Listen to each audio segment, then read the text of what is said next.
Welcome to Comics with Dan. This is the Comics Commute number 23. So this week, I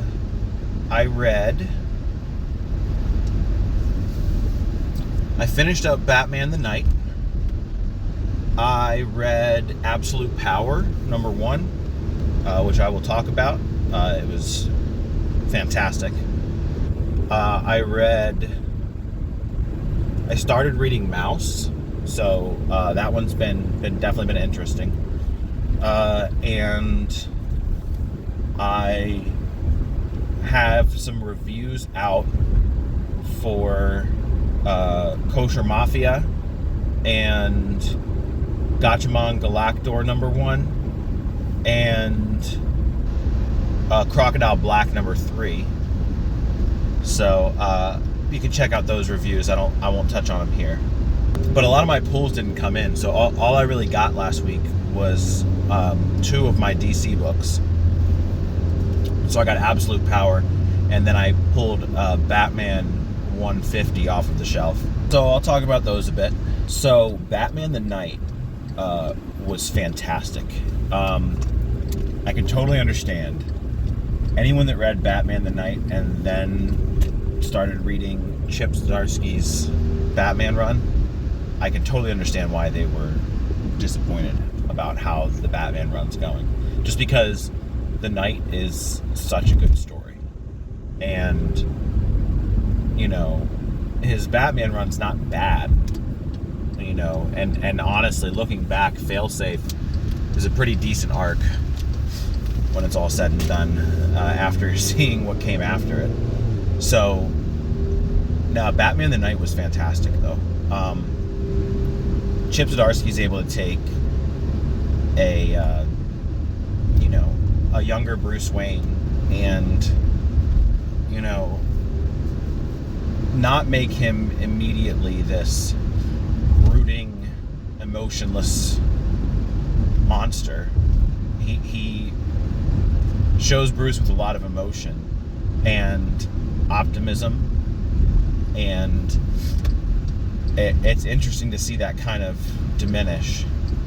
I didn't realize, and so spoilers here, but I didn't realize that Anton in this book became Ghostmaker. So that's definitely something interesting. And then I know that in the Batman of Gotham arc, Zdarsky has Ghostmaker, or the alternate universe version of Ghostmaker, cut Batman's hand off, and then I guess recently Batman got his hand back, which, I don't know. It's the whole thing. They just never let anything be permanent. So, yeah, I mean,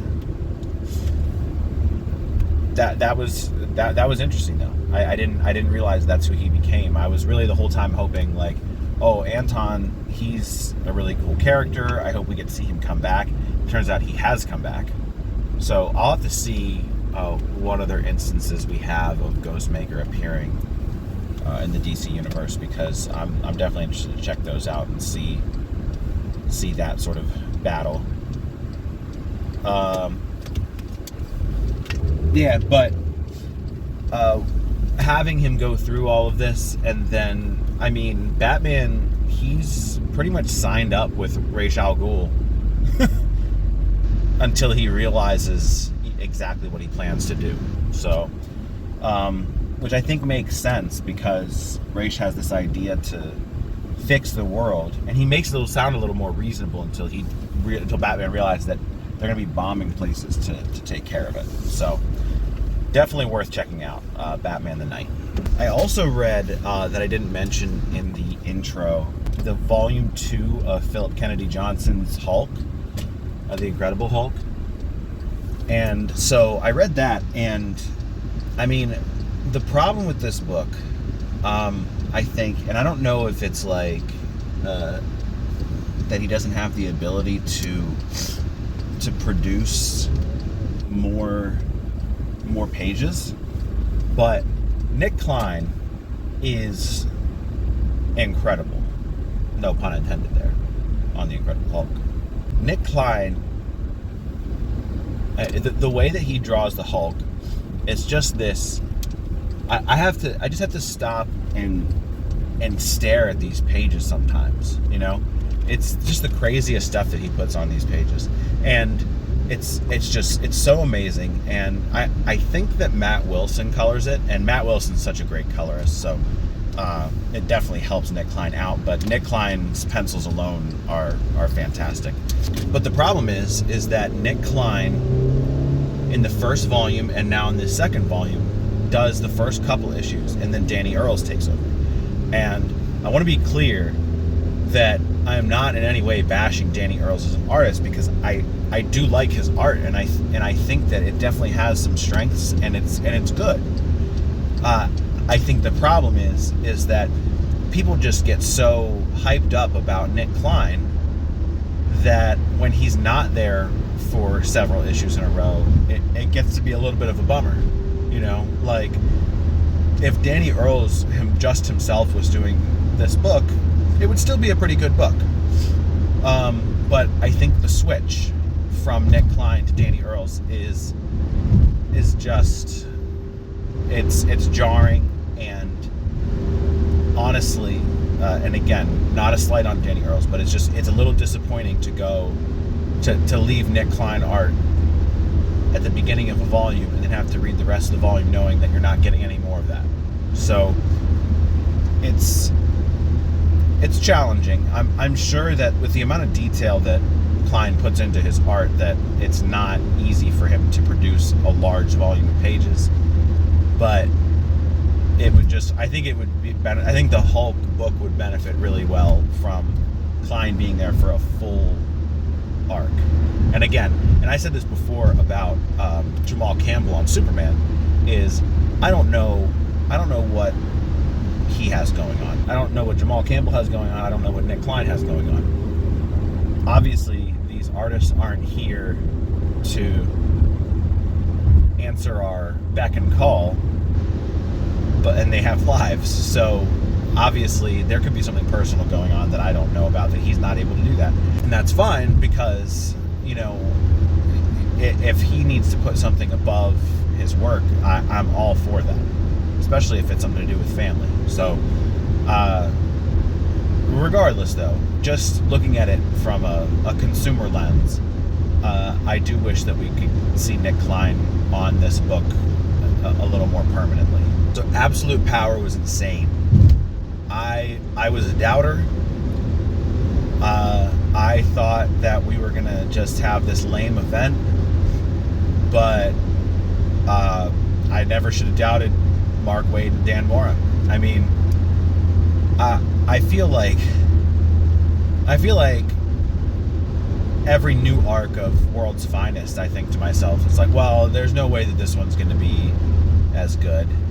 And I don't know why I continuously doubt them, but they come back with banger after banger, and Absolute Power is no exception. I have to say, I think that the build-up, so there's two ways to look at this. The build-up there's been a lot of work put into the build-up, let's put it that way. All right, so that's the first way to look at it, is that I don't think we've seen build-up to an event like this in a long time. You have Waller appearing in all these books. I'm not sure what's going on with Peacemaker right now, but I know he's appeared as sort of Waller's lackey in a lot of these books. So I'm interested to see sort of where that goes. But I think part of the problem is that while a lot of effort and work has been put into the build-up, I don't know how many people really care about what's being built up. The first thing is, and I've said this plenty of times before, is that this isn't really Waller's thing. Taking over the world is not her thing. She is someone that manipulates and someone that does what she needs to do to get the job done, but has never been the big bad villain type. So I'm a little hesitant about that. I kind of like the idea of Failsafe being part of the the evil trinity of evil or whatever, but I'm a little tired of the Batman of Zur-En-Arrh. It's been, I mean, yeah, you can have him build up in Batman, like that's fine, and a lot of the work has been going up to this, so like I can appreciate that. I mean, maybe it's almost the opposite of Heartless, right? We didn't see Heartless nearly enough in the Nightwing run for how much Tom Taylor was trying to build him up. Whereas Batman of Zur-En-Arrh, we saw him way too much. It would have been much better served if he was sort of creeping in the background. There's a balance to be had between these two. I mean, I don't know. But either way, I can appreciate the effort that went into the build-up, and it does help the book be a little bit stronger, because you know all this stuff has been happening, and that Waller has been building towards the convincing the world that these heroes are no good.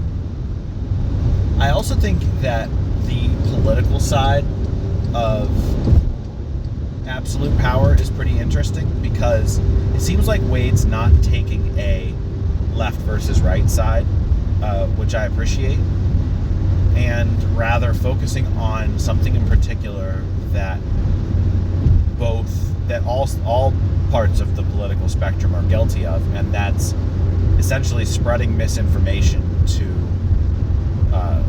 prove their point, right? And how susceptible people are to that misinformation.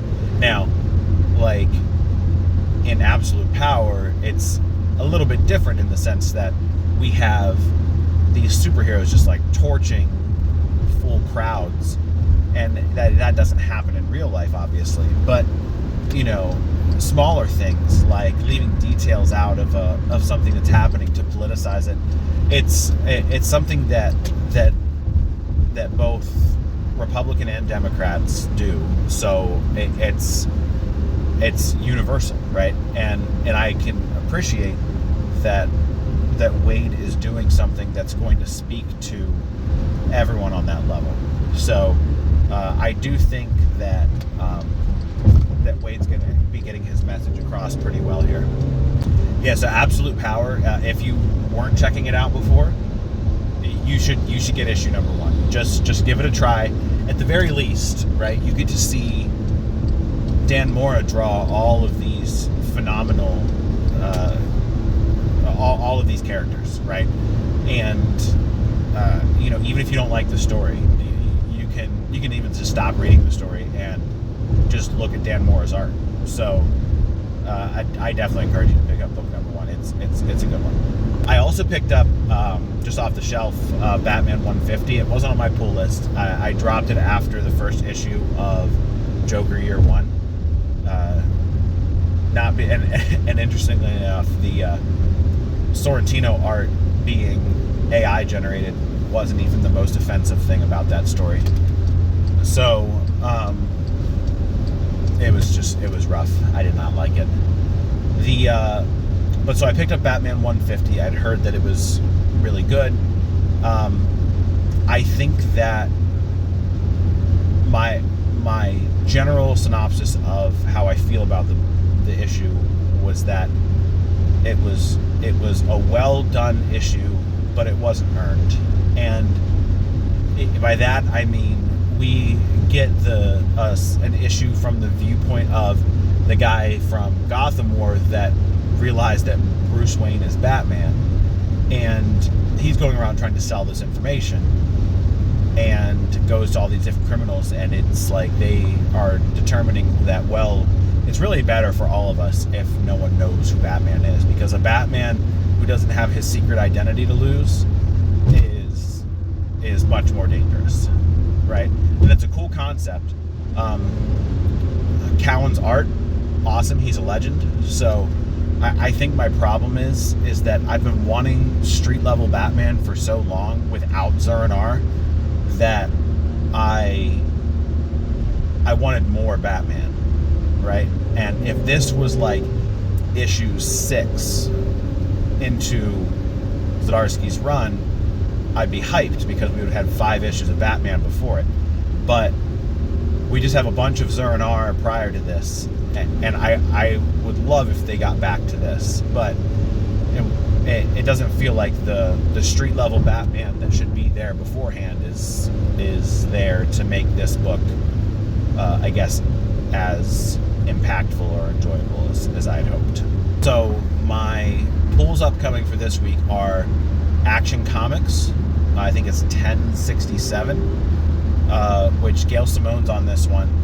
It looks like classic Superman, like Triangle era stuff, or even older. So it looks really good. So she put out preview pages of him eating a gun, which I'm excited about. So and the cover looks great too. So I definitely want to check. I'm excited to check out Action Comics. I added that to my pull list. This is the first time it'll be on my pull list. I have Ice Cream Man number 40, which I didn't get number 39, which these are supposed to be connecting stories, but apparently you don't have to read both of them. So I'll still get 40. I'll look around my store for number 39 to see if they just got it, but then never put it in my folder. And if I don't get it, then I'll just read 40 and move on. But then my most anticipated book of this week is Transformers number 10, which Shockwave was pile driving Optimus Prime last issue. I believe this is going to be the end of the second arc, so interested to see where this goes. I'm kind of wondering where Starscream is. I don't think he's dead. He's going to pop up here somewhere. I have this feeling that Megatron's going to show up soon. I don't know for sure. They're definitely playing the long game with this, but I mean, we'll see. We'll see when he shows up. I'm really excited for him to show up, though. So last week's trivia question was who in Batman the Knight who trained with Bruce Wayne in his early years before he became Batman, and the answer is Anton or Ghostmaker. So no one answered. That's okay. We'll get there. At some point, we're going to get some people to answer these trivia questions, but I'll throw another one your way. This one's going to be about Absolute Power number 1. In Absolute Power number 1, Amanda Waller has put in motion her master plan to make the world distrust superheroes. And in the opening pages, we see a superhero that is beaten up by a crowd of panicked citizens thinking that he's going to attack them. Which superhero gets beaten up in the opening pages of Absolute Power number 1? Okay? Go to my website, put the answer in the box and hit submit, and you'll be entered to win. With every correct answer, you'll be entered to win a copy of the second printing of the New Mutants number 87, first appearance of Cable. So make sure you check that out. I think that's all I have. So check out these other videos here. Make sure you like the video, make sure you subscribe, and thank you very much for watching.